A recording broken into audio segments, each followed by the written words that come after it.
all we're getting back is, gee, the attorneys inside the DOJ are concerned. Well, guess what? I'm concerned too. I'm concerned about the parents. I'm concerned about the mothers and the fathers, the children that no longer can go to college. I'm concerned about all of these brave Americans that are doing their duty, and their crime is they reported it to the IG.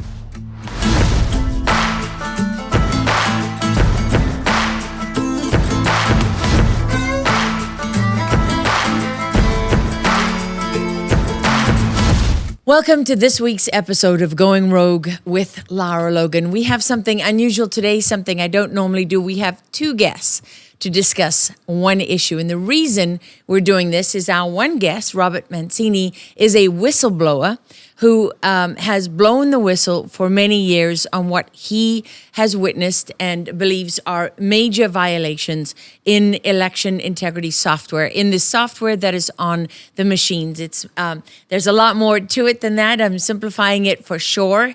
But Robert Mancini is someone who has witnessed firsthand and been fighting for several years now what he believes are massive violations in election law that make our elections unsafe.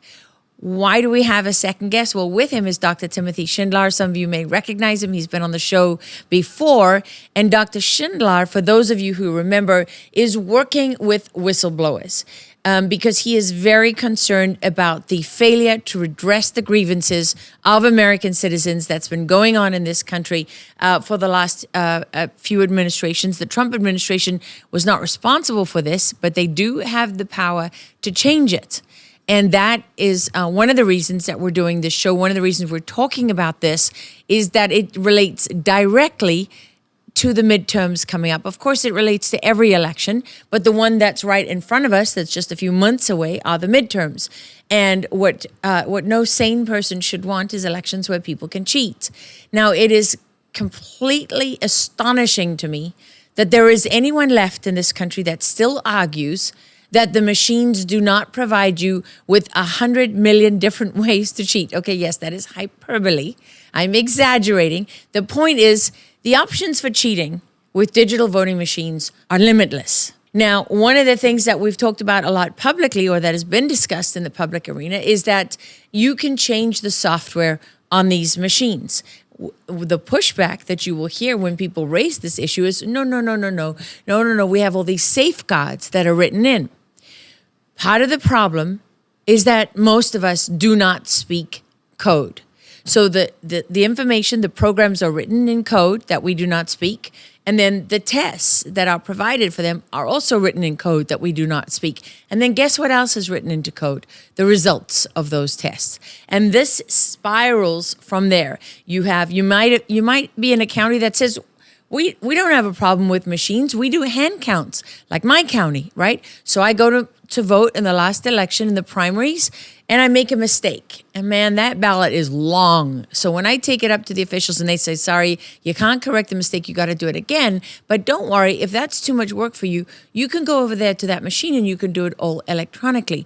Well, guess what? Whether I do it by hand or I do it electronically, when that ballot is printed, my results are printed electronically. What does that mean? There's a QR code that contains that information. A QR code can contain multiple documents. It can contain so much information. And guess who cannot read it? All of us. We don't read it. We don't read QR code. We have no idea what that says. We don't know if it matches what we just put on the paper, whether we put it on by hand or we put it on the machine. We have no idea. And guess what else? Neither does anybody who's working on that election. All those people that are in the county that say, we certified our election, we know it wasn't fraudulent, have no idea, because none of them speak code. So what they're doing actually is committing fraud, and they're being told to commit fraud and encouraged to commit fraud and sanctioned to commit fraud. And so they all think it's okay, but it's not okay. And what you end up with elections that are neither safe nor are they secure. But even worse, the one thing technology does is it produces cheating at scale. Yes, cheating is as old as elections. People have always cheated. They probably always will. But what the machines do, what the software does, is not only does it provide the ability to cheat, but they provide the ability to hide the cheat. And that's really what today's show is about. Robert Mancini, as a man who was just trucking along, he was an electrical engineer, raising his family, enjoying his life, born and raised in Philadelphia, in Pennsylvania. And then in the midterms in 2022, he saw something that really bothered him. And that's when he got hold of these election integrity issues with the machines. His main areas of focus have been an area called really around testing and barcodes. And we'll get into what both of those mean.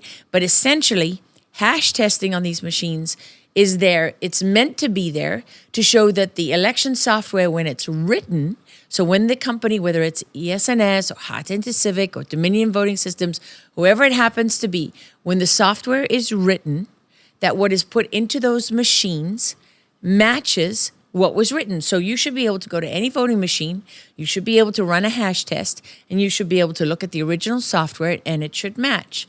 And what election officials will tell you is, oh yes, it does match. What people will tell you when they dig into it is many of those machines are out of code, many of those tests are never run, but most importantly, hash tests they're not complete, just like risk limiting audits. You can have 10 files in an election software program, run a hash test on 9 of them. And in that 10th file, you can have everything written in there to alter votes as you like, or do whatever you want. And it's not part of the hash test. But they don't tell you that when they run these tests. Just like a risk limiting audit. They say, oh no, we've done a risk limiting audit. We know there was no cheat. They don't tell you they took a fraction, a small number of the votes. They extrapolated from that number to say that they tested this has been fully audited. No, it hasn't. It has not been fully audited. What we in the public think is that they looked at every single ballot and they made sure that ballot was okay. No, they did not. So what happens to you, when you start down this journey of election integrity and fraud, and you start to investigate and you start to look at things, is you realize that there's almost, I don't think in my experience, and I looked into this for 2.5 years, that's what I worked on mostly, after the 2020 election, what I found was that there is almost no part of our election where there isn't fraud or the ability to cheat. And one of the most significant ways is with the machines. So that is what we're going to talk about with Robert Mancini, because he has blown the whistle in Pennsylvania on a lot of these issues. We will present to you what his detractors in the county, how they feel about him, give him a chance to respond to that, because we've been to them and talked to them about it. We've also been to the EAC, the Election Commission, that is in charge of these issues, and we are waiting for a response to them. Hopefully we'll have that before we go to air. We will include their response, giving them a reasonable amount of time to respond to these allegations and questions, answer our questions. And of course, Dr. Schindler, he's here because in our previous shows, we explained to you how Tim is representing multiple whistleblowers who have come forward with complaints that are now part of the public record, and these complaints are not being properly investigated. So, very long introduction. Let me just explain. Tim Schindler, for those of you who don't remember or don't know, is a combat veteran of the wars in Iraq and Afghanistan. He worked in the Joint Chiefs of Staff, in the State Department, in the Department of Defense. He has a doctorate in social engineering. Some might say manipulation. He would object to that description. I know, because I've tried it.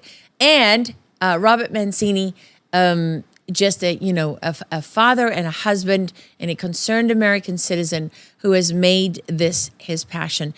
Robert, can you tell us, just describe for us, when you say you became a whistleblower, I know you went to multiple levels in the chain. You actually did follow the procedures for whistleblowers. There's a lot of people who call themselves whistleblowers, but the first thing they do is go to the media. You didn't do that. You went up the chain. But what was it that you discovered, that you learned, that made you concerned about this voting machine software? Here's an important message from someone who is very important to me, my friend, Dr. Stella Emanuel. In the times that we live in, with weaponization of medicine and constant threats from viruses, being prepared is essential, and having the right medicines in your medicine cabinet can mean the difference in your family's survival. We saw this during COVID. Off-label use of ivermectin and hydroxychloroquine kept many people alive. It kept me alive and people in my own family. Dr. Stella Emanuel has been at the forefront of getting Americans prepared and getting you what you need to survive. She has been a voice of hope during our darkest times, and she's still keeping Americans healthy and prepared today. So go to her website. You can find her at marketplace.drstellamd.com/Lara, and you can stock up on all of these essential medicines. You can also make a telehealth appointment in all 50 states. So once again, that is marketplace.drstellamd.com/Lara. Be prepared and do not be scared. It took a while to discover this, but as I went through right to know requests, public documents, documents from the EAC, had a couple of court cases. We found they finally provided a software manifest to us. And on that software manifest, there was a software called mathnet.numerics.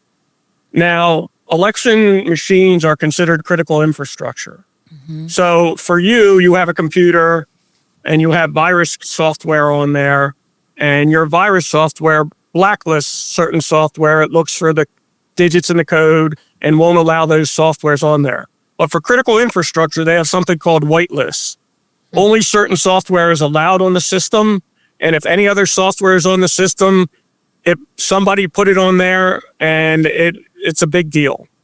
And when I saw mathnet.numerics on that software, I went to the manifest at both the EAC and the state level, and it wasn't in either manifest in their testing certification reports. In each certification report, they have a system called COTS software, which is computer off the shelf. Mathnet.numerics is a off the shelf software which you can download free.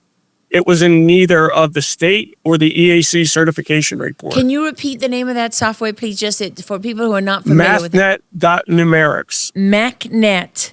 Mathnet, MATHNET .numerics. Okay, mathnet.numerics. And so just basically to sum up, so you found software that is bought off the shelf, computer software, that was present on the machines, but when you went to the official test results for those machines, it showed no sign of that software being present.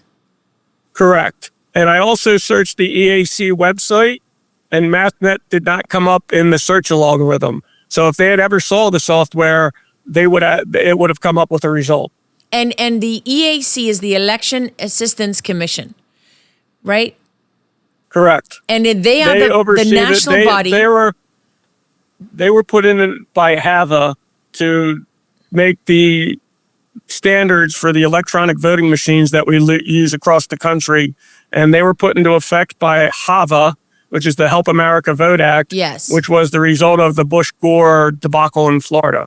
Yes. And so really they are the official federal elections body that is responsible for standardized testing and making sure that these voting machines and the software are compliant, that they're regularly tested, that they meet all the standards and so on, right? Tests that are very often not done, they are responsible for making sure we're done. Correct. They are accountable for it. They can delegate authority to the states, but they are the ones who are ultimately responsible that the software meets their tested value, their tested gold standard, which is what you want. You do not want,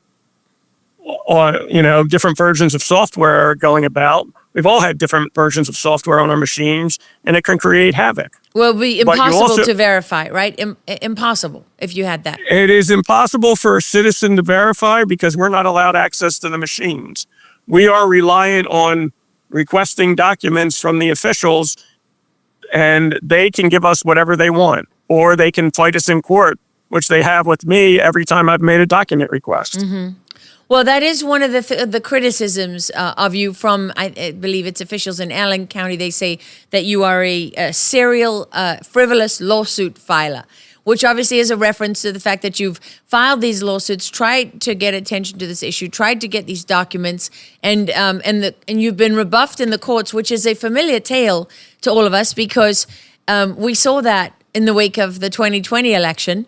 And what has come out since is all the evidence that the courts refused to hear, refused to rule on, wouldn't allow standing. And now we see how many activist judges are out there. It's not surprising that any of these judges don't want to hear these cases or shut them down. Well, in all fairness to me, they've sued me a lot more than I've sued them. I've sued them for records. And they've sued me because I won the right to know to get records. Pennsylvania has the right to know law, which is similar to the federal Freedom of Information Act. If you've asked for records and the county denies, you can appeal it to the Office of Open Records. Every time I've been denied records, I've appealed it, and I've won 90% of my appeals. And then the county sues me because they do not want to give up the records, which gives me a fair case to discover what the records are or what I could find. In my first time in court, we were arguing about the software and the hash codes, which is a digital fingerprint. And the director of elections was sitting in the court. And I turned around and pointed and said, he can answer all questions. Mm-hmm. And I ended up getting him on the stand, and he admitted on the stand that Delaware County never did a hash test on their machines. Well, he also signed the logic and accuracy attestation saying that he did perform a hash test. Right there, he falsified public records. Which is fraud. Yeah, and the district attorney would not prosecute because he had political ambitions and is now a judge on Delaware County's court. And just so, for the audience to understand, logic and accuracy tests are required by law for all voting machines in every county, in every state in the country. Yes. In Pennsylvania, I can't speak for every state. In Pennsylvania, they are required, and they need to be signed off on by an election official. And Pennsylvania's standard is good if it was applied. You have to take a hash test before the election and a hash test after the election, and then you have to take the administrator log to make sure nobody logged into the machine as an administrator during the time of the election, to make sure nobody changed the vote. So failure... It's a good standard, but it's never been employed in Pennsylvania. And it's never been upheld. It's never been used. Delaware County claims it's the best county in the state, mm-hmm. and it has never once performed a hash test on a machine, yet it says it does. All it does is print out the software manifestation, which had all the software, specifically MathNet numerics, listed on it. Okay, so Tim, are we not talking about multiple crimes here? Because it's a crime not to perform the hash test, number one. Then it's a crime to lie and say that you did perform the hash test. Yes. The actual charge is 18 USC 1346.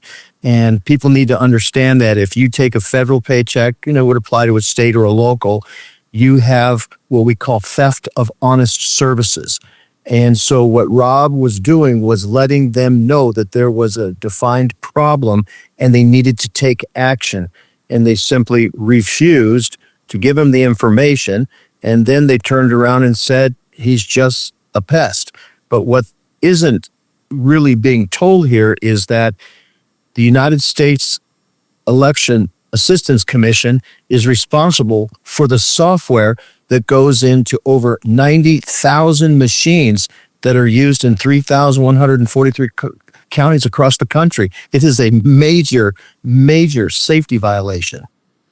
Okay, so Robert, when you went into court with this, were you ever able to get the records? When you won your appeals, were you able to get the records you were suing for? Never. So you started... I have not been able to get the records. Now, sometimes they provide records that they don't realize they're providing. The current case, which goes to court on April 15th, is I asked for the absentee ballots from the 2024 election. Act 77, Section 1309 in Pennsylvania says that absentee ballots in their files are public records. Says it right out in the code. They denied me because they said there were there were barcodes on the ballots that had a unique identifier that could link the voter to the ballot, which I don't even want to tell you how many federal and state statutes that violates. But they used that as a reason to deny my request. Once I got that information, to charge me in court. Once I got that information, I filed a right to know request with the state asking about the barcodes. And they filed an affidavit that says they know nothing about barcodes on ballots. So I filed an injunction against the county right now, which is supposed to be heard April 15th. Okay, so this is quite staggering. I mean, people really should pay attention to this. You basically apply for information and they tell you, no, we can't give you that information because there are barcodes on the ballots that are basically traceable. They can be traced back to the voter. So they violate the whole Voter Secrecy Act, right? Where you're allowed to vote in secret. And so the county maintains these records. County officials and who knows who else has those records. They can trace how people are voting. And we know how important that kind of data is to anyone who wants to anticipate what an election result is going to be. Now, some people will say they want that so they can figure out how to campaign. Other people will say, sure, and how to cheat, right? Because that's how you know where you need to cheat, how much you need to cheat. Well, there's also something that with the barcode on there, you can write a program with AI in about 60 seconds that can retrieve an image out of your memory and replace your ballot with a pre-programmed ballot. Yes, and so people understand the barcodes on a ballot are just like the barcodes on an item at the grocery store, right? When you go through the checkout, there are a series of lines. And really how they came about is that computers are more accurate and faster at reading lines of code than they are at reading numbers. So barcodes really were designed to replace a numbering system. So it's an identifying number that gives them information that they can trace back to a specific voter. It's actually a unique identifying number is the way they put it. Right. And the uniqueness is what violates the law. Yes, because that's what attaches to a unique individual, a specific person. Which the director of elections, James Allen, filed in an affidavit. Okay, so Tim, with your knowledge of constitutional issues, talk to me about how big a violation this is. Well, it reflects what everyone is saying, that the two pillars of our nation are transparency, which is assured via Freedom of Information Act or the Right to Know law in the state of Pennsylvania, and then accountability, which is assured via investigation and prosecution. So they're essentially utilizing both of these government functions, transparency and accountability, against the individual as a form of reprisal. They're reprising against the individual for petitioning his government for redress of grievance, a constitutional First Amendment right. And so who is really responsible for this? Who are the people that are preventing you from getting these answers, Robert? In Delaware County, it is Delaware County itself, the election officials. James Allen is always a witness in court. I don't know who besides James Allen. My guess is, I'm not going to guess. At the state level, it's the Department of State because they are responsible to ensure that the machines are accurate to their testing standards. And at the EAC, they are responsible to ensure that the machines are in the proper configuration where they issued their certificate, which you need to use a machine in any one of the counties in the country. Okay, so who is your Secretary of State? Off the top, Schmidt, I believe it is. Off the top of my head. And have you been to all of the offices in the chain here? I know you've sent your complaints to the Election Assistance Commission. When I file a right to know request, I don't just file it with Delaware County. Mm-hmm. I file a FOIA with the EAC. I file a right to know request with the state. So I'm asking the same question to 3 agencies to see if somebody will give me a response or if somebody's lying or if they're all blocking me. I don't just fire one bullet. I fire everywhere to find out what's going on. And sometimes people respond and sometimes don't. The barcodes is a perfect example. The state said they'd have no idea about them, whereas the county says they're a unique identifier to link the voter to the ballot. So Delaware County technically is operating those machines without the approval of the state. Yes, according to what the state has told you that it's aware of. Correct. So, and an affidavit in a right to know request. It's public record. Okay, one thing that's super frustrating here for people listening to this, I'll be honest, for me listening to it, is that they're able to bury the truth and accountability between so many layers of bureaucracy. Layers of rules that are never enforced, layers of, whether it's the county that you go to or the state that you go to or the Federal Elections Commission. No one ever wants to be responsible for anything. Nobody ever wants to do anything. And it just ends up being the same result time and time again. Tim, can you speak to that? Yes, statutorily, the United States Election Assistance Commission has the remit to ensure that the protocols that are utilized to test software are adhered to. And since there are federal dollars that are being allocated and apportioned to the states, which then flow down to all the counties, the federal government is directly liable for ensuring that the public's resources are effectively and efficiently used.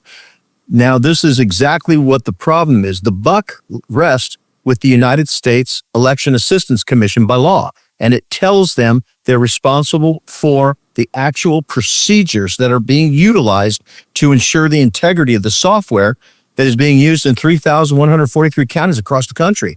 And the concern for us was that the Inspector General at the U.S. Election Assistance Commission said they had no responsibility.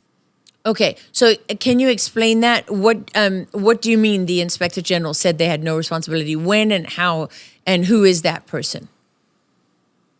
The Election Assistance Commission has an Inspector General, a unique type of Inspector General.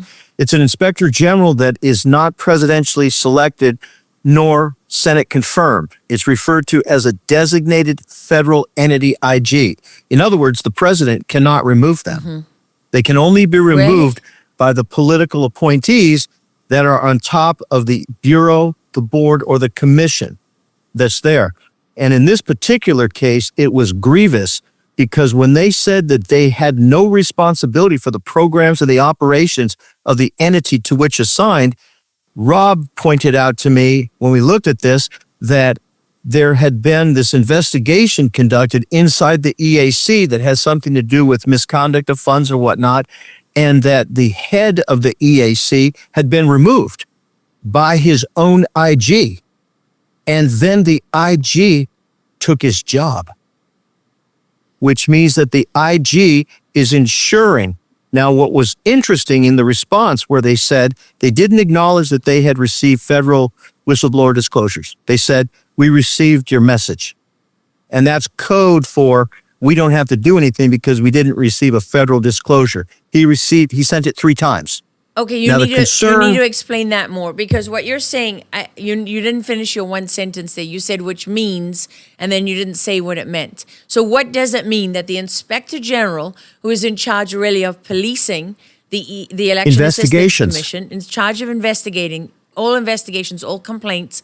So when the EAC gets a complaint like Robert brings forward where he says these hash tests were not done and these barcodes are violating voter secrecy, the EAC has a duty to investigate. When they fail to carry out their duty, the IG is the one that's supposed to hold them accountable for that, correct? Absolutely.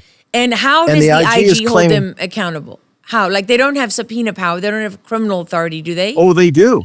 They do have subpoena power.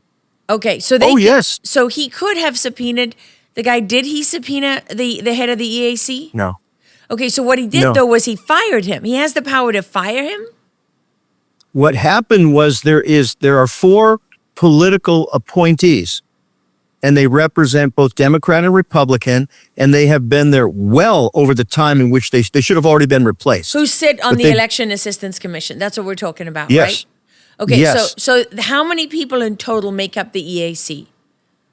5, They have 4 commissioners that are politically appointed. right? They have an executive director, Right. an inspector general, and then the staffs. Okay, Roughly but about the commission 35, 40 itself, people. what would constitute the commission itself? Because the IG wouldn't be part of the commission, would he? Actually, he is. This is very interesting. The IG of the Election Assistance Commission, he is a member of the CIGI, the Council of the Inspectors General on Integrity and Efficiency, as well as a member of the EAC. And he is responsible for the integrity of the programs and operations of the EAC. So he's responsible for making sure the EAC does their job. But he's By law. But he's part of the EAC. He cannot be fired by the president. He can only be fired by who? The 4 board members. So 3, it requires 75% of the board to fire him. But what we were so concerned with was, and what alarms us the most, is that if I had, say, a malfeasant idea of trying to control elections, I would need 2 of these entities. One would be the U.S. Election Assistance Commission, because they handle the software. And then I would need the Post Office IG. And as it turns out, the Post Office IG runs the CIGI. runs the Council of Inspectors General. Yes. Okay, so before we get into that, because this can be confusing to people who are not familiar with it, and it's so important, I really want to give people a chance to grasp it fully. So we're talking about, you have the Election Assistance Commission. So states, we know states under state law, they're responsible for their elections. However, there are certain standards that are federally mandated that have to be met. And that's where bodies like the EAC come in. So, but the EAC is made up of 4 people and the director, so that's 5, and then the inspector general. The inspector general, who's responsible for making sure the EAC does their job, can only be removed by his fellow members of the Election Assistance Commission. Okay, That's so correct. What could possibly go wrong with that? It's ridiculous. I mean, who set that up? Well, that's a very good question. When they started the HAVA, the Help America Vote Act, the key to that, of course, was the bringing in of computers. Of course, And and the this, idea this all was- goes back to Florida, doesn't it? And the hanging chads, the Bush v. Gore election, where they Yes. deliberately, now we know, deliberately used paper that would cause those voting systems they had there to malfunction, so they could usher in the digital machines. Yes. So the key here is this. What is so concerning to us is that they actually utilized and weaponized government. They weaponized the government to remove a key person out of the EAC so that they could replace them with an inspector general who could then tell the old inspector general, who was their deputy, not to investigate. So then they could say there's been no reports from people like Robert Mancini. There's been no reports. Nobody reports anything to the EAC. Or they can No say problems. there's been no problems found, that we've looked at all those Exactly. reports and they were frivolous. We don't need to investigate because it's Yes. frivolous. Okay, but Tim, so when you say the Inspector General replaced someone, who did the Inspector General replace on the commission? The person they investigated. I'm confused. You've confused The me now, because Inspector General- I understand that the Inspector General removed the director, but one is a general position and one is a specific act. So when the EAC was set up, was the Inspector General part of the EAC? Technically, he was created 2 years later. Okay, so when the EAC was set up, there was a director of the commission, there was a deputy, and then how many other members? Probably about 19 or 20. You had the teams of general counsel, deputy general counsel, and then they had some technical experts, because obviously they're dealing with the integrity of the software, and they had to ensure that the software was properly tested from the corporations that produce the machines. And then again, it was pushed down to the states if they elected to use it. And then they did check the integrity of all the machines. Right. Okay. They set the standards. Okay. And so then about 2 years later, the Inspector General of the EAC is created, and they are made a member of the EAC at the time? Yes. Okay, so then when did the Inspector General replace the head of the EAC? He investigated the head of the EAC after they'd received an anonymous complaint. And then just fired him? No, it's even worse. Not only did the IG of the EAC conduct the investigation into the director of the EAC after they made a complaint to the IG that the political appointees were spending money that probably should have been spent more effectively. In other words, you don't need to fly to Guam to have a meeting. Which is what they were doing. You know, and so he told them that. The person he told it to was the IG and said to the IG, you know, you should probably talk to the political appointees and tell them they need to be good stewards of the resources. As soon as that happened, within 2 or 3 days, he got an anonymous tip that said that they needed to investigate the director. And then he was fired before the investigation was even conducted, before it was even done. So who made the complaints? It was anonymous.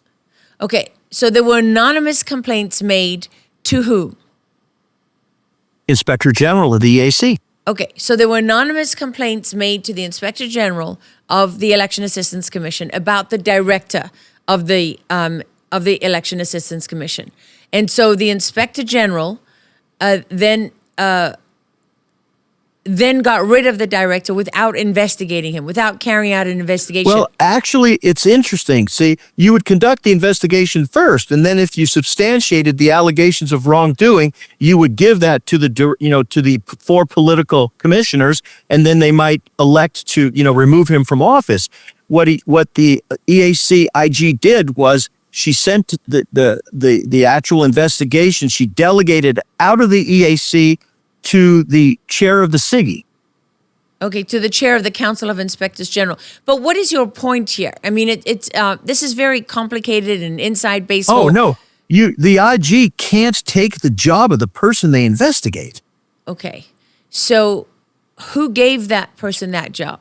I mean, how did the IG take that job? The 4 political commissioners, after they were told, you probably should be better stewards of the money. In other words, they took out the director after the director told the IG that the IG should talk to the 4 political appointees and tell them that they need to be better stewards of the money. 2 days later, an anonymous complaint came back to the IG that said, you need to investigate the executive director. Okay, so what you're saying is there was a complaint made against the commission. And then when the director went to the IG and said, you need to investigate the commission, the Inspector General, instead of investigating, got them to fire that person and then took his job. Yes. And then the deputy of the IG took over the IG. And then the deputy went and became the IG, which is probably not that unusual, right? Well, except for the fact that an IG can't be in the operational chain of command. And so now the IG just simply changed hats. And if you stop to think about it, the reason they did that was because they had whistleblower complaints from people like Rob Mancini, and they claimed that they couldn't do anything. Okay, so you have to be more specific. When you say they had whistleblower complaints and they claimed they couldn't do anything. The Inspector General clearly had disclosures of wrongdoing that needed to be investigated.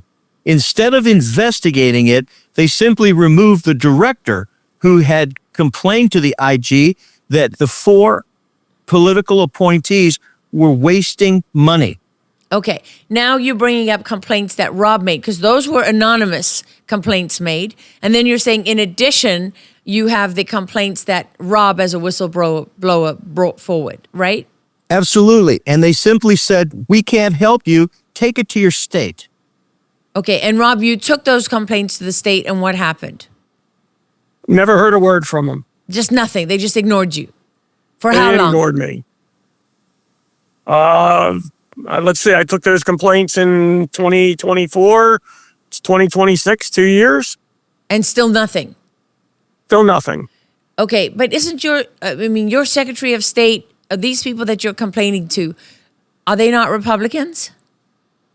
They're Republicans in name only, but I also complained to the Attorney General. I filed complaints with about anybody who had a website that you could complain about elections to, and I've heard nothing back.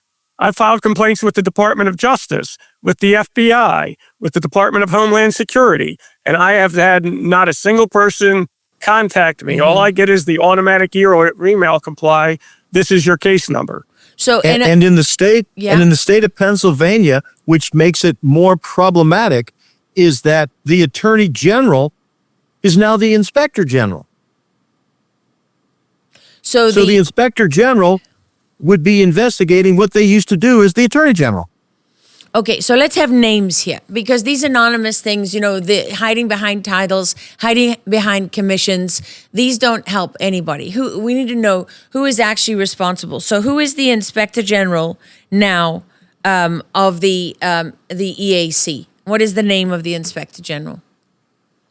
The Inspector General of the EAC now is Sarah Dreyer. Sarah Dreyer? I believe. Yes, Sarah Dreyer, and she came from the Inspector General office at USAID, along with Brianna Schultz, who also came from the USAID Office of Inspector General. So Brianna Schultz was the Inspector General. She interviewed, she investigated the head of the executive director, and then he was removed. Okay, so Brianna Schultz comes. I love this because, if anyone was working in the Inspector General's office at USAID, we know 100% they didn't do their job there because that's been exposed. I can personally attest to that because that was my disclosure, that we couldn't conduct proper auditing or create a strategic plan because we couldn't communicate with either the State Department IG or the USAID IG when we were in the Department of Defense. That was when you were at the Joint Chiefs of Staff and you were planning. You were supposed to be planning, right, was it the Afghan War? Yes. Afghan-Iraq, the strategic oversight plan for the Middle East. So you became which had a been whistleblower. Delegated. This had been, the Congress gave that mission to the chair of the Council of the Inspectors General on Integrity and Efficiency, and his name was Michael E. Horowitz. And he delegated that responsibility down to Glenn Fine, who was the acting Department of Defense IG. And of course, that also meant that Steve Lennox, who was the Inspector General at the State Department, and Calvarisi Barr, who was the Inspector General of the USAID, were supposed to work together with us. And we didn't do it. We just didn't do the plan. We just took the money and we just, they gave us a list of things. A State Department gave us a list of things, and we just made a strategic laundry list. And not a strategic plan. You blew the whistle on that because you were supposed to be able to talk to those people, but you were directed not to speak to those agencies. You were prevented from doing your job. Absolutely, 100%. And when you blew the whistle on that, you were dismissed and ignored. Yes, and to make matters worse, I knew these IGs because they had been at USAID. Mm-hmm. So you're saying now they're at the U.S. Election Commission. So these people, Brianna Schultz and Sarah Dreyer, they came from the Inspector General's office at USAID. They come over to the EAC, the Election Assistance Commission, right? And they're now responsible for federal elections. I mean, you really can't make this stuff up. So at USAID, they're responsible for making sure that the American taxpayer is robbed on a massive scale, that your tax dollars are fraudulently used for programs to subvert and undermine and commit treason against the United States and the people of this country and the government. And then these same people that work in these offices where this is going on then come over and they're responsible for making making sure that they maintain the standards in our elections. Is it any wonder that people's whistleblowers like Robert Mancini over here, who, by the way, also has 3 certifications in cybersecurity, including one from the Naval Postgraduate School, which is a master's in cybersecurity certificate, that people like that who are willing to give up years of their life to devote it to these issues, that their complaints never go anywhere because it's a revolving door at the top with the people that have the power to bury these complaints. An alternative governance construct that is designed to ensure that investigations are not conducted, therefore no prosecutions will occur. Is this what you call the deep state? I think that that's a pretty accurate name for it. I would call it a wayward administrative state. Now, what's so problematic here is that the chief executive does not have any control over the inspector general, who is supposed to ensure that the software that goes into every machine that we're going to be using to vote in November, he doesn't even have any control over them. So you're saying the director general of the Election Assistance Commission has no control over the inspector general? No. But you wouldn't expect that, Tim. You wouldn't, what you would expect as a lay person is that the Director General of the Election Assistance Commission was responsible for making sure that these standards are upheld, and that if any complaints come to them, they pass that on to the IG, who would be separate from them, and the IG would investigate it and come back to them. But what's happened here is that the reverse. Yeah, the Inspector General has, when they received complaints about the commission, did not investigate those complaints, passed them on to the Inspector General, the Council of Inspectors General, which is above them. For some reason, didn't investigate them themselves, which would be standard. And then when they received a specific complaint about the director, without investigating those complaints, removed the director and took the director's job. Yes, to ensure that now there would most definitely be no investigations. But I can make it worse if you like. Well, just want the truth. So go ahead. There are 2 agencies that are essential if you're going to vote. One is the agency, the federal agency that ensures the software has integrity. That would be the U.S. Election Assistance Commission. Right. But I'd also need the post office because they handle the ballots. So if I really wanted to make sure that I could control the outcome events, I would want the CIGI, the Council of the Inspectors General on Integrity and Efficiency. I would want the person that runs that to be the post office IG. So that now the EAC IG is being covered by the post office IG. So if there's any complaints from the post office, I guess that goes to the post office IG, who then gives it to themselves, I guess. Well, and of course, you're bringing together 2 of the biggest ways to cheat in elections, right? Because the post office IG can also quash any investigations into mail-in ballots. And as a matter of fact, it used to be the second oldest entity in our government is the Postal Investigative Service. I'm talking about the Pony Express. Yeah. They're riding along on their horse, and the mail gets through. Snow, rain, or hail, you'll always get the U.S. mail. Well, this is the second oldest investigative organization in the country. Not anymore. It now falls under the IG. The IG determines what is and isn't investigated, not the head of the Postal Investigative Service. The Postal Investigative Service shall report directly to the Inspector General of the Post Office, who runs the CIGI. Yeah, so they've got it sewn up on both ends. You can crush investigations into the machines. You don't have to make sure they're properly tested. None of those standards have to be upheld, because anyone who complains about them, like Robert Mancini, is just going to be dragged into the courts, dismissed, and disregarded, right? By everybody. They're just going to use multiple agencies to obfuscate. Yes. And they block your request for public records, which is insane in the first place. You shouldn't have to go to court to get public records. You have a legal right to public records. Transparency in government. Which is a violation of which amendment in the Constitution? the actual Freedom of Information Act is the policy of the United States government is transparency and accountability. And when President Trump came into office on the very first day, he came out with his presidential executive order that said the DOJ shall ferret out the corruption and they shall stop the weaponization of government against the whistleblowers. That would be us. And so Pam Bondi, 2 weeks later, came out with an Attorney General memorandum. And in the Attorney General memorandum, she said, and this was the restoring integrity inside the Department of Justice, she stood up the Weaponization Working Group.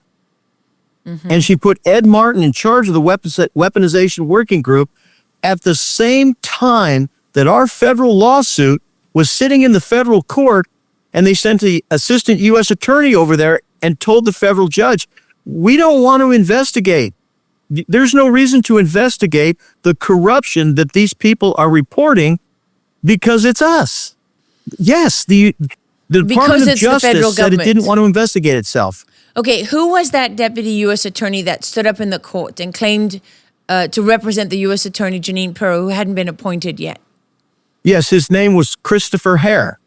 And what's really problematic is Christopher Hare he was the special assistant to the former U.S. attorney in the District of Columbia, Matthew Graves.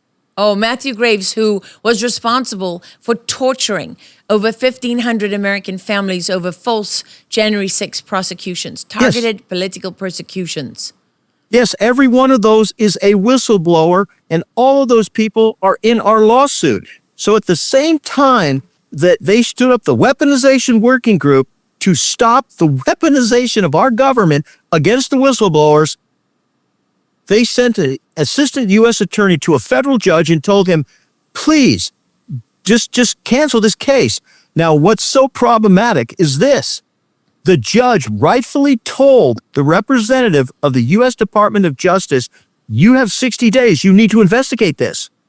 You're the federal government. You need to investigate these allegations that have been listed in these federal disclosures. And he told the judge in writing, representing the United States of America, he said, we don't need to investigate. There's nothing to investigate. We don't want to investigate. Just cancel the case. Okay, and where does it stand now? It's right now before an appellate review with 3 federal judges at the appellate court to determine. And so what they've said now is, well, you're going to need a lawyer because you guys tried to do this pro bono. So they said, you got to go get a lawyer. You can't do it per se? Yes, we went pro se, and we represented ourselves because we were concerned that we couldn't find the lawyers that we could count on. And so now they haven't, there has been no action on the merits of this case. Okay. So there's been no action. Are you going to get attorneys? I mean, why are you not allowed to represent yourselves anymore? Yes, if we have to, and we will get an attorney to represent us, even though we don't and should not need a representative, an officer of the court, to represent ourselves. Okay, but so the judge has ordered you to get an attorney. Is that right? No, he said he won't hear the case because we don't have an officer of the court. Who's the judge? His name is Ali. Oh, Judge Ali. Yes, one of Boasberg's boys. One of Judge Boasberg's boys. So yet another activist judge on the bench. That Congress actually asked the Speaker of the House and Jim Jordan to censure and begin impeachment proceedings against. Yes. Okay, Tim, so when did Judge Ali say that he can't hear the case because you don't have an attorney? A month and a half ago. And so we had to resubmit everything. Yeah. And we had to send it to the appellate court. And of course, we had to pay for everything, which we have. And so there has still been no ruling by a federal judge on the fact that the assistant U.S. attorney who claims to represent the United States of America wasn't properly appointed. What do you mean wasn't properly appointed? He claimed that he was working for the U.S. attorney in the District of Columbia, and she had not taken her oath of office yet. So when Christopher Hare, who wasn't the assistant to Matthew Graves in his previous job, when he went into the courtroom or went before the judge and said, we don't need to investigate this. They wrote it in a submission, I believe. He didn't go. Yes. Right? When he wrote that, he was representing the U.S. attorney. The current U.S. attorney, Jeanine Pirro, had not been appointed. Was there an acting U.S. attorney at the time? He had just left. The acting U.S. attorney had just left. So there was actually no one in that job. Correct. Not legally in the job. Okay. So what do you mean by not legally? Why are you making that distinction? Because if the president appoints someone, they can be an interim if they're not confirmed by the Senate, right? Right. But they can only serve for 120 days. Yes. So when the interim U.S. attorney, which was Ed Martin, was moved out and put into the DOJ, when the cat's away, the mice will play. So they did it in between the two appointments. And we told the federal judge, he can't represent the United States government, and he certainly can't write on his actual pleading that he's representing the United States government for Jeanine Pirro because she hadn't been appointed yet. And he used her name specifically. He should be censured. And he used her name specifically, right? Yes, and he should be censured. Okay, so there's a lot of people here that we're going to have to go back to at the Justice Department because obviously we have to get their comment on all of this. We have to find out what their position is. So we need to ask them about Christopher Hare. You still have this. You resubmitted now this motion for censure, right? For Christopher Hare to be censured because he, in your view, defrauded the court by claiming to represent Jeanine Pirro by name 2 days before she'd actually been appointed. She was not statutorily appointed as the United States attorney.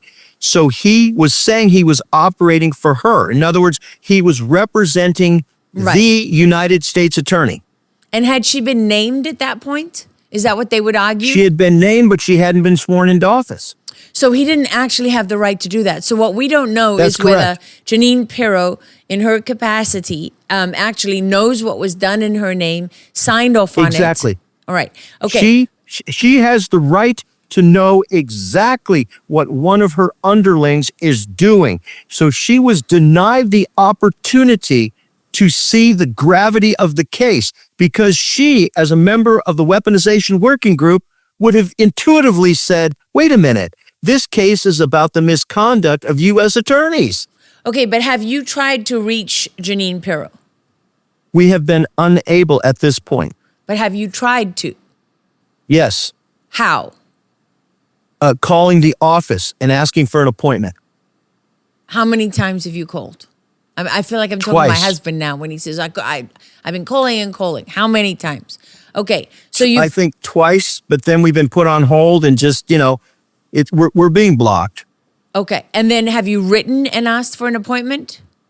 Yes, we sent a disclosure and told her that the Weaponization Working Group has been denied the very information. Yes, absolutely.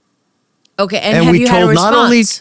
Yes, we told the Attorney General, the Deputy Attorney General, the Attorney General for the Criminal Division, the Assistant Deputy Attorney General for the Public Integrity Section, the Election Crimes Branch, Civil Rights Division, everything. Okay, what was the response from all these people? Nothing. No letter, no email? Nothing. Did they acknowledge Nothing. receiving your communications? No. Okay, how long ago did you send those communications?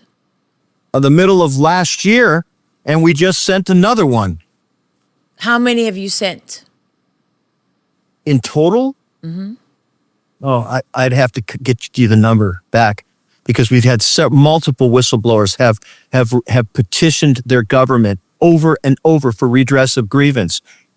And this is our concern, that the corruption that is occurring was acknowledged by the President of the United States, acknowledged by the Attorney General, Pam Bondi.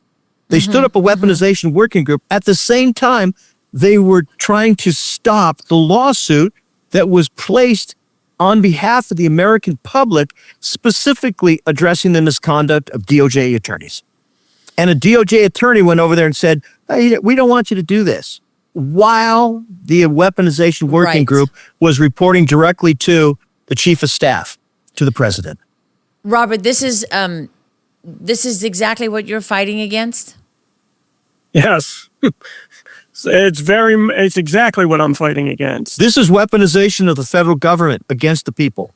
Okay, so when, I have talked to the Department of Justice before about weaponization. I'll tell you what some of the things are that they have said to me is, number one, the agency is still full of deep state operatives. Many of the career bureaucrats who are not going out into public practice. With typically your people who are serving their time and then going out or coming from successful law firms that they own, doing their time in the Department of Justice, going back into private business, right? You're talking about the career bureaucrats who are there for years and years and years. Many of them, or most of them, or all of them, depending on who you speak to, are on the other side of the political spectrum. They hate Trump. They're 100% in for his enemies, and they are subverting, stalling, doing whatever they can to delay anything that this administration is trying to do. So they say that when you they fired a lot of them. They argue that when they came in, they fired a lot of them. I think Matthew Graves, wasn't he one of the people that got fired? I could be wrong on that. But I know that there were people involved with the illegal January 6 persecutions that were fired. And then what happens is they said that, so they get pushback, right? Because these people are represented by, some of them, by powerful political interests who then help them fight and tie the department up in lawsuits. So they make it very difficult to get rid of people. And then on the other hand, they are having issues. They said they could, if you got rid of, for example, corrupt U.S. attorneys, who would you replace them as? They're having trouble finding people who are willing to replace them because, on the other hand, if you say you want to prosecute Trump, you got people lined up around the Justice Department and all up the block, right? There's no shortage of people. But here, people are so afraid of the deep state. They believe the argument the deep state is making that Trump is here only for a moment, that he's temporary and we can wait him out. We can subvert him long enough to minimize the damage. And by the way, if we take the House and the Senate in the midterms, he's screwed anyway. He's not going to get anything done. And he's going to be a lame duck president. They're busy undermining him right now. And they're going to continue to do so. And it's going to escalate if the Republicans don't show up at the polls in the midterms. And they're able to steal the elections, which is why, Robert, your whistleblower complaint is so important, because we need secure elections. And then the other thing that they say is that they go to these U.S. attorneys and they're too afraid. The ones they have are too afraid to prosecute, that most of them decline, right? And then they say if you go into these courtrooms, a lot of these cases are in the Southern District of New York or in Washington, D.C., and the juries are almost 100% against Trump, and the activist judges are against him. And so you can't get a fair ruling, you can't get an indictment, and they're super frustrated. In fact, people within the department are so frustrated, there's been a couple of good ones that have left already, that came in with the new administration, and they've left. So, Tim, it seems like, you are one of the people. Whistleblowers were one group that were targeted by the weaponized federal government. Parents are the other group, right? There are a lot of people. Yes. There are a lot of parents, more than 60, represented by Kelly Walker, is another guy who's in this fight, trying to get justice. And one of the issues he keeps coming up against is the fact that many of these charges were done in state courts, right? That's what Tina Peters is facing. She was the victim of a weaponized prosecution by a weaponized government, but she's the federal authorities are shielded by the state's rights, right? It was a state that put her behind bars, so the federal government says, well, we've done as much as we can. Now, there are other people that would argue against that, but certainly they've tried. I think, and I'll just be as blunt as I possibly can, and I can be blunt. I'm good at that, actually. Every single federal employee took an oath of office, an individual oath of office, to support and defend the Constitution.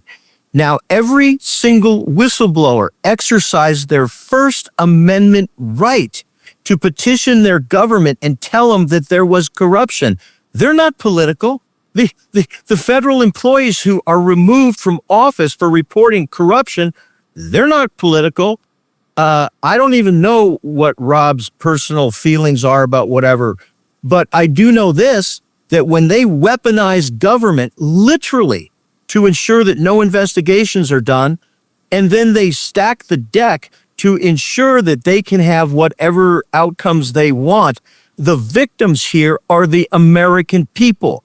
The American people are suffering because they expect their public servants and people who voluntarily petition the government for redress of grievance, while they have a political ideological fight, the American public servants and the people who volunteer to report wrongdoing, they are the victims.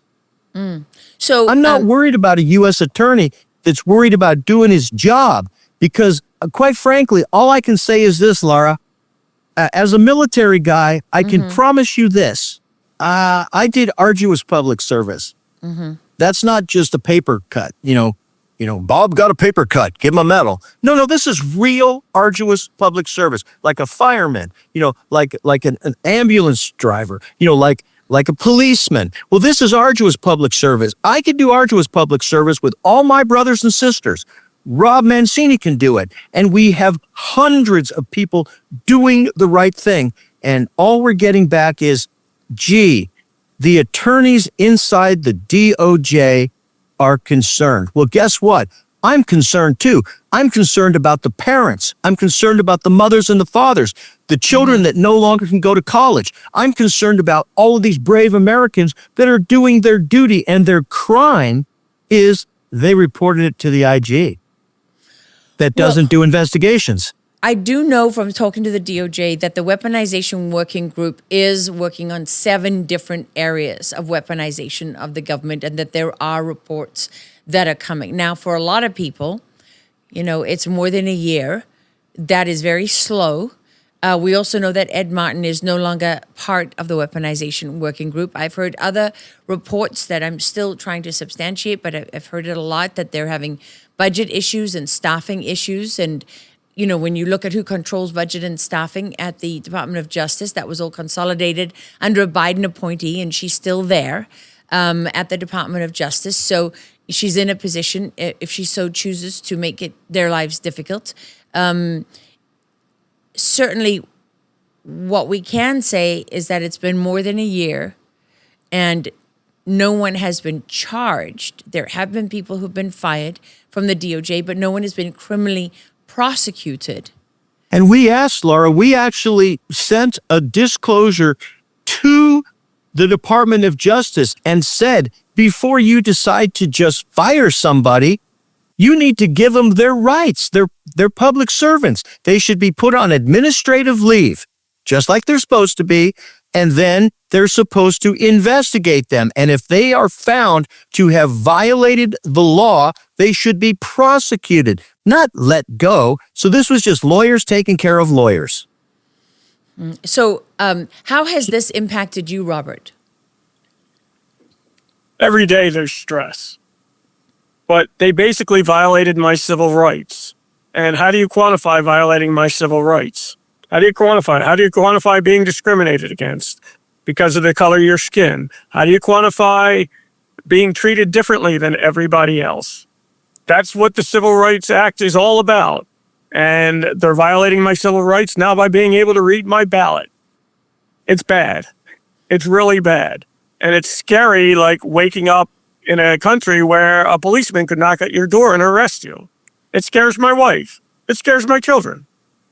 And how do you make up for that? What do you mean a policeman can show up your door and arrest you? For what? We had an issue where a policeman knocked on our door at 2 o'clock, about 9 o'clock in the evening recently, and my wife was in a panic because she thought I was going to be arrested for what I'm doing. Wow! And it was something different. Yeah. But she's like, "Is this the state we live in?" You see how the Jan Sixers got arrested and were in prison with no due process. Yes, chilling It's a chilling effect, isn't it? When you see what can happen to people. And this is the thing, is that people voted for President Trump because he rightly ran on a platform that he would address the weaponization of government. He followed that up with an executive order, which is an intent to make good on his campaign promise. His attorney general followed that up. Tim, as you explained, right, Pam Bondi followed that up by creating the weaponization working group. But some argue that the remit of that group really has tied its hands. Would you agree with that, Tim? That there's such limitations in the establishment of the weaponization working group that they're doomed to fail? Is that a reasonable criticism? They're supposed to be reporting quarterly. So what they're supposed to do, they've been impaneled, which is why we're so concerned, because it has all the right people on the weaponization working group. There's been no reports that have been transparent and accountable. Nobody's seen any reports. It's supposed to be reported quarterly. It goes directly to the Deputy Chief of Staff of the White House, which is Stephen Miller, and then it goes directly to the White House counsel. David Warrington? Yes, Warrington gets it, and then it goes directly to Susie Wiles.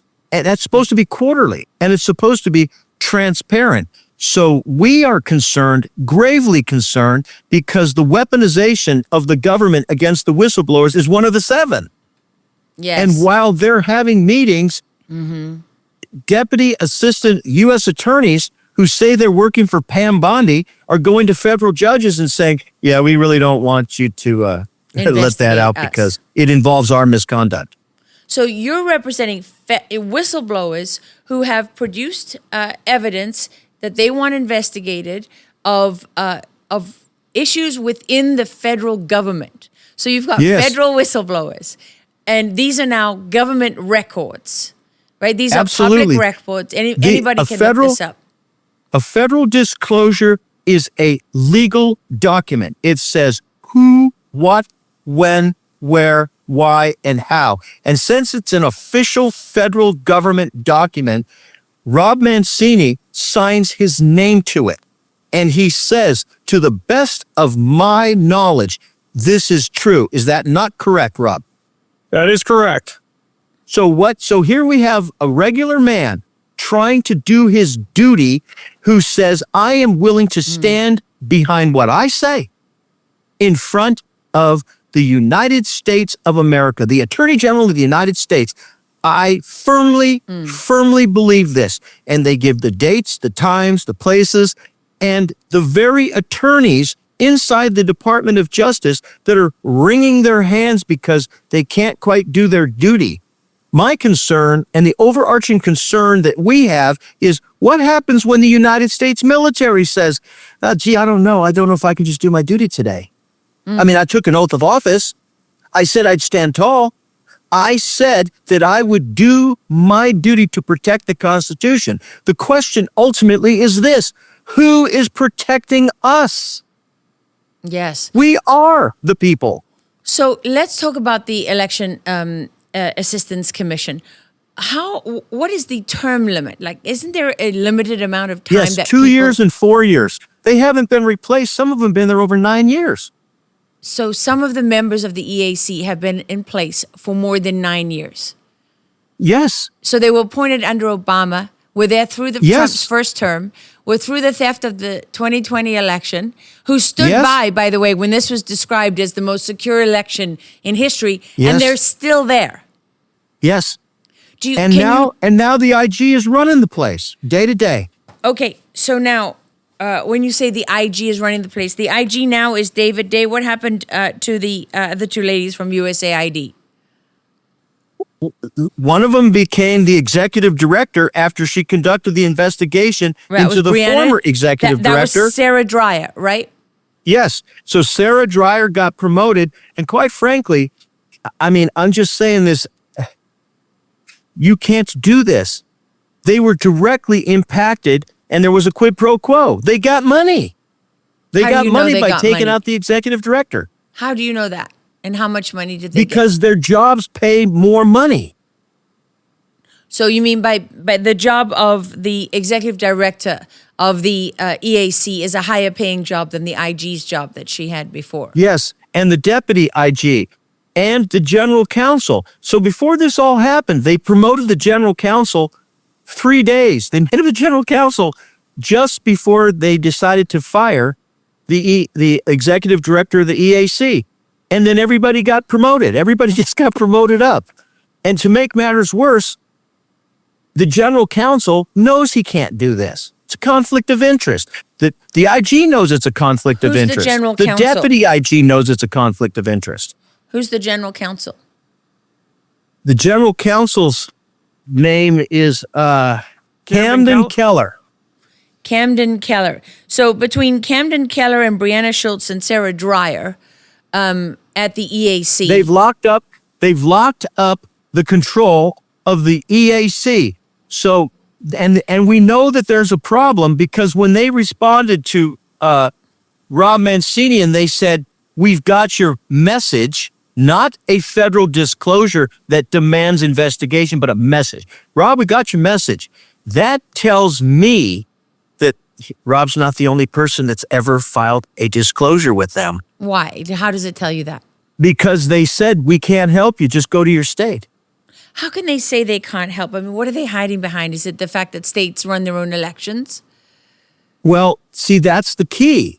The states have the opportunity and they can delegate, the EAC can delegate that authority, right, down to the state. But the accountability can't be transferred That can't because be it's delegated. federal money. Right. Yes.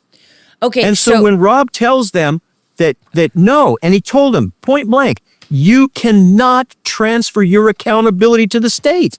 Rob, you have you sued the EAC directly? I have not. I have sent them my disclosure. Yeah. I had sent FOIA requests to find, I sent emails asking, FOIA requests asking for statuses of all the documents that I sent, any messages, texts, meetings, meeting minutes. This was back in January 2025. I just recently got an email from them saying that they would answer my request January 2027. Wow. After the 2 years. midterms. After the midterms. I looked at it and I started laughing. Yeah. I mean, there should be, FOIA doesn't have a statutory timeline, but it should be like 20 days, 30 days. It 2 should be. years? I mean, Pennsylvania state has a statutory that if they don't answer in a certain amount of time, it's deemed denied. So who appoints the members of the EAC? This is interesting. The 4 senior leaders of the Senate and the House each get to pick their individual. And they have to demonstrate expertise in elections. They give the list to the president, and the president appoints them, and the pocket list comes directly from the Speaker of the House, the senior minority leader, and then it comes directly from the pro tem of the Senate, and then it comes from the ranking member. All 4 get to appoint. They give the list to the president, and then the president gives it back to them. And they say, yep, this is good. Okay. And so all of those people then, Mike Johnson, John Thune, Republicans, in addition to Hakeem Jeffries, it's not Adam Schiff, Chuck Schumer, right? Isn't it Schumer who's the pro tem? Yes. Okay. So those Yes. 4 people, are they not responsible for making sure that the people they appoint don't overstay their term? 100%. What should be done is, if we think about this, every single step Yeah. has ensured that accountability has been hamstrung in the United States Election Assistance Commission, which is directly responsible for the integrity of the software that's going to be used on every computer. And you get guys like Rob over here who says, hey, you got to investigate. This is serious. And they say, oh, sorry, we can't do that. Yeah. I'll go check with the executive director who used to be the IG. Yeah, who also declined to investigate when they were IG. Exactly. But pass it Exactly. on to the CIGI, the Council of Inspectors General, to investigate, where they did what with it? Also declined to That's investigate. the post office IG. Yeah, who said no thanks? Yeah. I'll do everything. So here's the plan. I'll just tell you what the plan is. Let's be honest. The plan is this. I will continue to subvert investigations until after you certify the vote. Yeah. And as soon as the vote is certified, I'll investigate all day long. Yeah, and then there's once the vote is certified, we all know we've seen this, right? We've seen this performance before, this production, 4 times. this Broadway show. We've watched this show before. We know exactly what happens once the results are certified. There's no going back. They're not going to do anything about it. And I think the key here is this. If you take a look at the actual federal disclosure that Rob wrote, Yeah. that he sent to them, the legal document, it actually has the allegations of criminality. Like this is an allegation of a criminal act. Yeah. Now, I do have that here, and we will make that available on our website and also attached to the show for anybody who wants to go through that themselves. Hopefully, there are some people out there who I know who are investigating these issues, who care a lot about this, and we'll take a look at that. One thing, I will say, you're talking about 2022, Rob. What was it in the midterms that caught your eye, that made you so concerned? Well, I actually went to see a speaker on the 2020 election, and in that, I ran into 2 people who were selling their book, The Parallel Election, Greg Senstrom and Leah Hoops, and we started talking about misgivings in the 2020 election. Well, being an expert in cybersecurity, I decided to look into it. And for anybody who's a sleuth who wants to see the blueprint on how it's done, there was one county in 2020 that did a complete forensic audit of its election, and that was Antrim County, Michigan. So just search Allied Securities, Antrim County, Michigan, 2020 election. And the second document was Michigan Secretary of State did the same research on it. And they explained how the ballots were, what'd they say, messed up. And what happened was the original count was 9,000 to Biden and 6,000 to Donald Trump. And after they did a full forensic audit, it went to 9,000 to Trump and 6,000 to Biden. Yes, I remember that Jocelyn Benson was the Secretary of State at the time in Michigan, also not a Trump fan. And also, but the only places where the ballots were changed, where the counts were changed, was where the hash codes were different from the secure build. That's kind of interesting. Where the hash test. So that made me go ask for the hash codes. Right. So that's just to remind people that the hash test is what is performed before and after the election, which is supposed to show that there is no alteration in the software as from the way it was designed to the way it was present and implemented on the machines when it was compiled. But the Michigan Secretary of State dropped the ball. Once they saw the difference, they didn't look to see why they were different. See, after you have the investigation that says there's a problem here, either through incompetence or deliberate action, they didn't go to see why they were different. Was there software on that was different? What was the difference in the machines? And they should have. And that would have told you exactly what happened.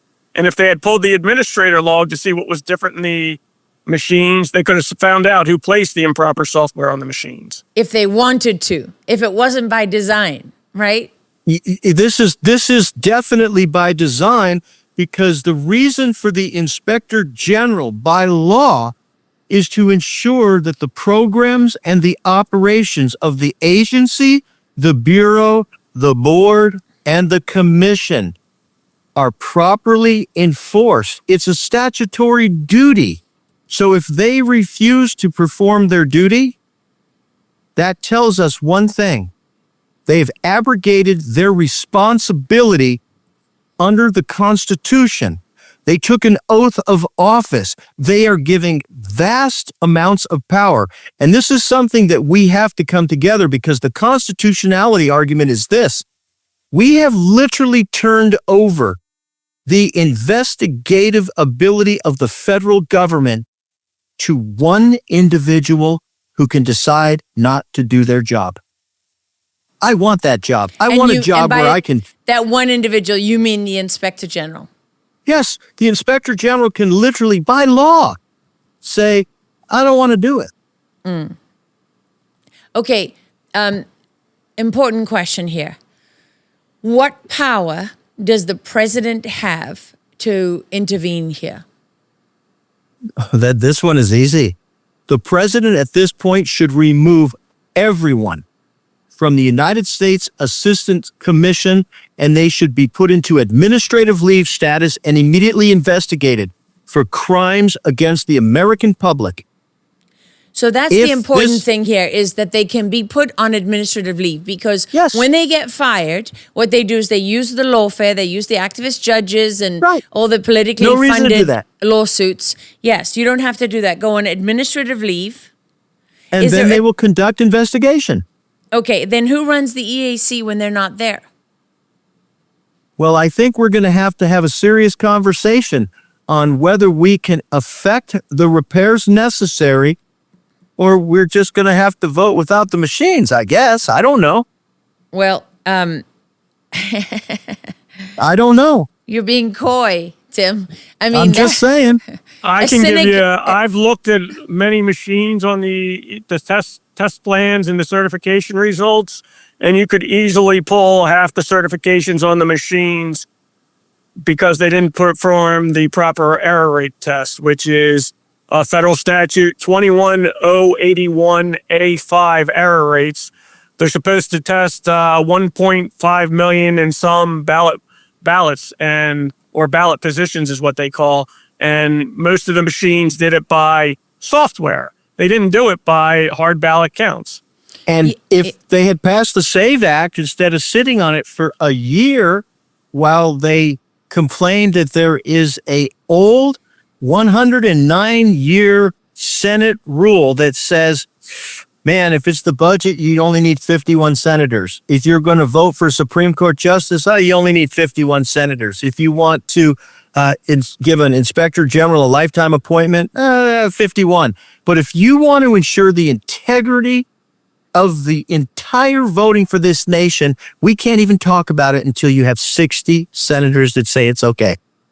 Yeah, it's outrageous. It's just, I mean, it's a complete con. And the American people see through it. You know, I mean, that much is obvious at this point. Now, there may be people hiding behind, party lines and Trump derangement syndrome or hating the president or whatever. But the reality remains the same. They haven't passed the Save America Act. They haven't addressed any of these issues. And the incredible thing here is the very same people that were on the Election Assistance Commission in 2020 when the election was stolen, and they did nothing about it, and they said nothing, and they allowed the head of CISA, Chris Krebs, the Critical Infrastructure Security Agency, right? They allowed him to come out and say that this was the most secure election in history, and the one thing of which every single person can be absolutely certain is that that was a lie. I think that we're at the point now, and like when I go home, and I'm going to go talk to my mom or whatever, my mom has told me the same thing since I was like knee high to a grasshopper. She said, don't lie to me, because I know the difference between a fact and fertilizer. Don't lie to me. The American public understands the difference between facts and fertilizer. This is insulting. It is insulting to the people who pay their hard-earned dollars and are asking their public servants to simply do nothing more than their job. Robert, so what is this, how much time have you spent on this? What does this cost you, both in, in terms of manpower, hours, time, attention, the hours that I've spent with all the right to know requests, all the meetings with friends, all the legal advice, searching the law, has to be over the last 4 years, well over 2,000 hours. That's literally a full year's, a 40 hour week for 50 years. It's created a big stress on my family because it's taken me away from family functions that I should be going to. And I mean, my wife's been very supportive of it, so I'm very happy, but it's stressful. Now, you're in Pennsylvania. Correct. Is this not a Republican state? The middle of Pennsylvania is a Republican state. You have Philly, Philadelphia, Pittsburgh, and Erie, which are hardcore Democrats. Right, but in the last election... The fact of the matter is, you don't need to cheat in all 67 counties in Pennsylvania. you only need to cheat in one or two to swing a swing state from red to blue or blue to red, if you know what you're doing. That's and right. if you have barcodes and a little program that can re-image a couple of ballots, you can swing Pennsylvania from red to blue, which means you can swing the Senate from red to blue, which means you can swing the presidency from red to blue or blue to red, whichever your preference is. But cheating is cheating, and it's a very sophisticated network, and it's, all in a black box. Not many people know how a computer operates. I don't even know how they all operate, but I do know what to look for. And when you look for stuff and you find it, you report it. And when you report it, you expect action. And they're making sure that this is elegant design. This is how we do structural design. They're ensuring that not only will they use the black box and tell the American public, you don't know the difference between a fact and fertilizer, but they're ensuring it by changing the very structure of the government. That is, by definition, weaponization of government. So they're weaponizing the government to stop investigations. What do you mean by changing the structure of the government? Can you explain that? When you have people who are doing their duty and reporting corruption directly to the United States Election Assistance Commission, and it's going to the IG, who then says, oh, there's nothing wrong here. And then you get angry and you send it to the executive director and say, hey, the IG's, we need help here. And the executive director says, well, I don't know. It looks okay to me. I'm an IG and she's an IG. We're all IGs and we don't see a problem. And then you complain, you go to the SIGI and you say, hey, the IGs aren't doing their job. And the SIGI chairs is the post office IG. What do we do now? They don't report to anybody. They're sui generis unto themselves. Congress literally abrogated its responsibility, and it made a critical error. It made the same error that every single Marxist government has made. The same error. So assumed. How do you get rid of the IGs? We simply remove them, take them away, because quite frankly, the IGs were statutorily put in place supposedly to control the oversight of the programs and operations of the agencies, bureaus, boards, and commissions to which assigned. When Elon Musk came in, it was so obvious the IGs had completely failed in their jobs. So who really should have the IGs? The Government Accountability Office? Oh, that's right. They're the ones that provide investigators and auditors and everything for the Congress. So basically, they belong to the Government Accountability Office. They can be placed into the agencies, bureaus, boards, and commissions, but they can't just operate by themselves, answering to nobody except a star chamber called the SIGI. Well, that is what they do. It's constitutionally, it's reprehensible, because what it's doing is it's slapping the founding fathers right in the face, because our founding fathers were smarter than a lot of people give them credit for, because they said, we're not going to change human nature. We're not going to ignore human nature. We're going to manage human nature. And we're going to do that by watching each other. And we're going to ensure that there's a natural tension. The Justice Department will watch these guys, you'll watch this guy, I'll watch this guy, and together we will foster the very best of human nature, but we won't pretend it doesn't exist. Okay, Tim and Robert, we have to wrap it up now, but we're definitely going to stay on top of this. We have some questions in already to the relevant authorities. We will continue. We've written to the Election Assistance Commission. We'll give them a chance to respond. Also, the people that have been named here and the Justice Department. So that is a lot of ground that we have to cover before we can put this out, give everybody a chance to have their say. Robert, your final thoughts. What would you hope to see happen here? I would hope to see the machines decertified, because they have not been tested properly.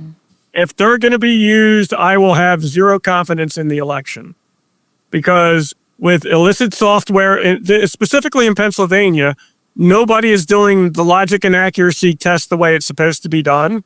And when they sign their name on that, they're falsifying records. Mm-hmm. They have barcodes on my ballots, which links my ballot to me, which is that's a civil rights violation. Mm-hmm. And I can't tell you how many federal and state laws that violates.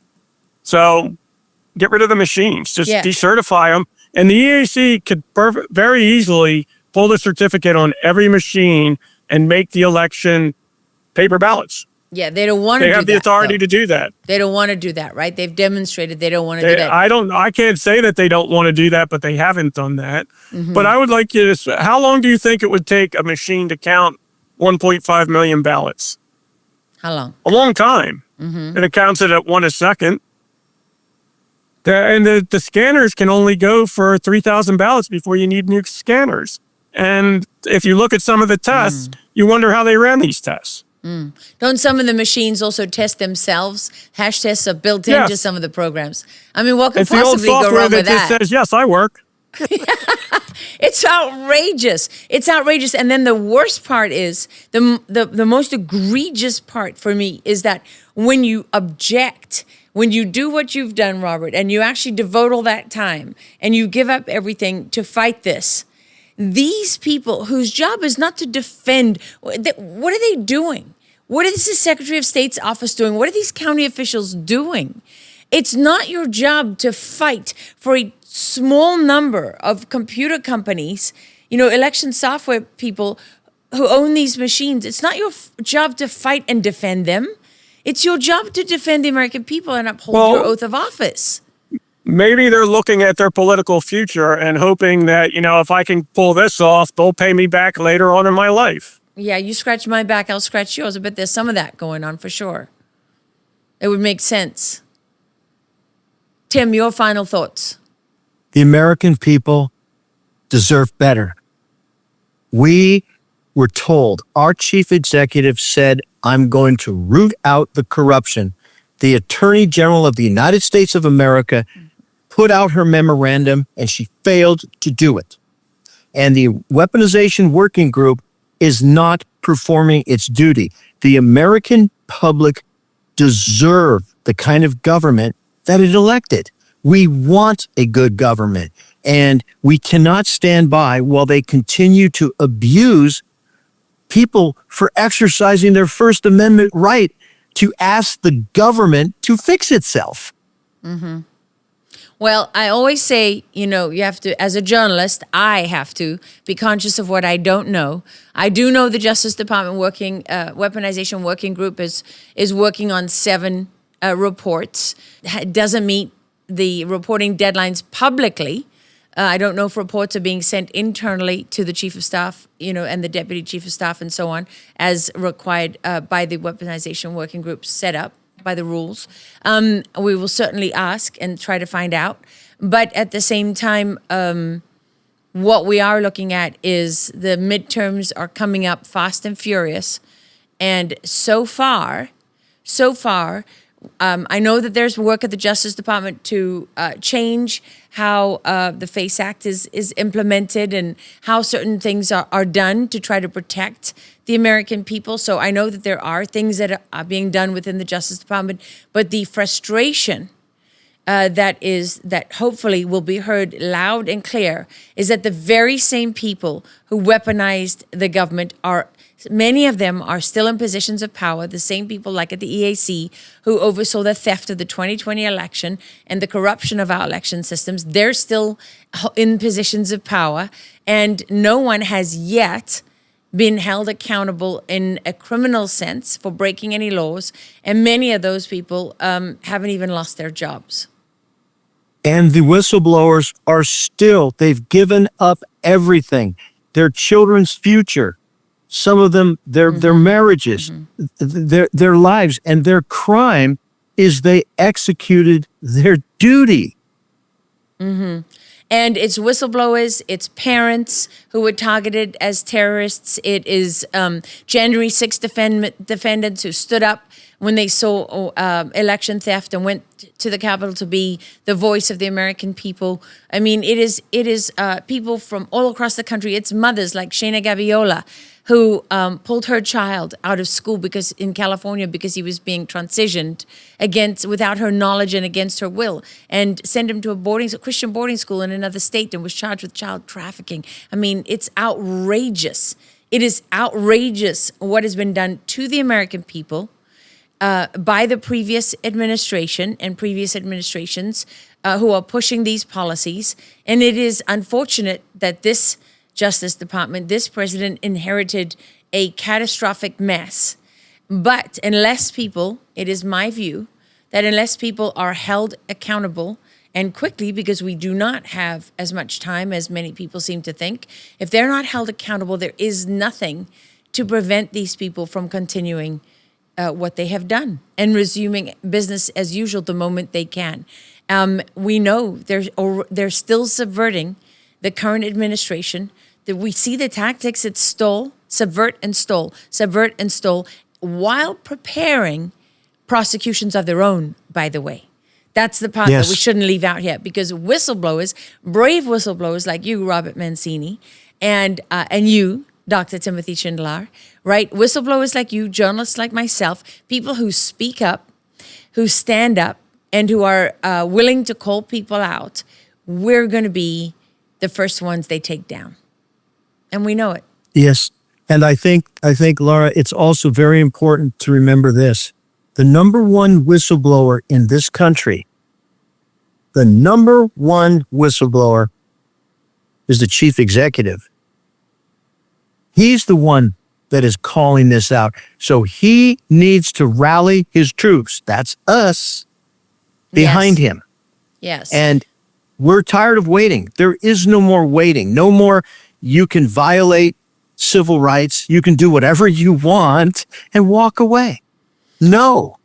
Well, this presumably is a frustration that I say may because I'm not in his head and I'm not him, but may be shared by the president based on a couple things he's posted on social media and his action removing the attorney general. The question here, of course, is anytime you replace, people at the top, you paralyze much of what the agency does, except, of course, the deep state. They keep on trucking. And so this is really a cry from the American people to let the president know that they're desperate for him to remove anybody standing in the way of him keeping his campaign promises. Right? We're more than willing to help him. We don't want to hear what you can't do. We want to hear what you can do. Okay, Robert, thank you so much. Please keep us posted. We'll be happy to put out any updates to your case. Tim, we are following what you're doing and really hoping, have tried to get some answers from the Justice Department. They have been helpful in some areas, less helpful in others. But I know that there is a sincere effort to try to address these things, and there is a high level of frustration for many of these people that are working against forces within. So, you have to address the forces within. There's no way around it. Okay. We owe it to our children. We owe it to our children. We do. We owe it to our children and to ourselves, actually. Yeah, and to their children. Okay, thank you both so much for joining us. To our audience, this is, the details of how people are trying to fight and the specific laws and all the details of these bodies, the workings of these bodies. This may be hard going at some point, but it is really important for people to take note and to speak up and to exercise the power that they have. The United States citizen is the most empowered individual citizen on the earth. There is no country where you have more rights than you do right here. And so use them. Don't waste them. Thank you for listening. Thank you for being part of our audience. We need you to like, to share, to subscribe. And as always, thank you so much for being bold enough to go rogue with Lara Logan.